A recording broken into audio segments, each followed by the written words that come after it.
2 நாளுக்கு முன்பு நம்முடைய சிஎம் சார் நன்றி சொல்றதுக்காக திருச்சிக்கு போனாரு. திருச்சி கிழக்குக்கு. இங்க பெரம்பூர்ல ஜெயிச்சிருக்கிறாரு. இங்க இருக்கக்கூடிய பெரம்பூருக்கு போய் நன்றி சொல்றதுக்கு வக்கு இல்ல. இதுவும் நான் சொல்லிதான் போனாரு. சட்டமன்றத்தில் நான் சொன்னேன், திருச்சிக்கு போய் முதல்ல நன்றி சொல்லுங்க.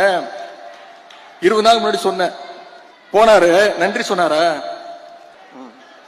பொதுவா ஒரு முதலமைச்சர் ஆனதுக்கு பிறகு நம்முடைய தலைவர் இந்த 5 வருஷத்துல எந்த மாவட்டத்துக்கு போனாலும் அந்த மாவட்டத்துக்கு புது திட்டங்களை போய் அறிவிப்பாங்க. ஏதாவது ஒரு திட்டத்தை அறிவிச்சாரா? திருச்சிக்கு போனாரு, ஏதாவது திட்டத்தை அறிவிச்சாரா? ஒரு திட்டமும் கிடையாது. திருச்சி கிழக்குல இன்னும் 6 மாசத்துல இடைத்தேர்தல் வரப்போகுது. அதுக்கான பிரச்சாரத்துக்காக போயிட்டு அவர் எப்ப வாயை திறந்தாலும் அவர் வாயிலிருந்து வர வார்த்தை ஒன்னே ஒண்ணுதான், எல்லாத்துக்கும் காரணம் திமுக தான். திருச்சியில் அவர் பேசின பேச்சை கேட்டு இன்னைக்கு தமிழ்நாட்டு மக்கள் தலையில அடிச்சுக்கிறாங்க. இவரெல்லாம் ஒரு முதலமைச்சரா தேர்ந்தெடுக்குமே இன்னைக்கு தலையில அடிச்சுக்க ஆரம்பிச்சுட்டாங்க.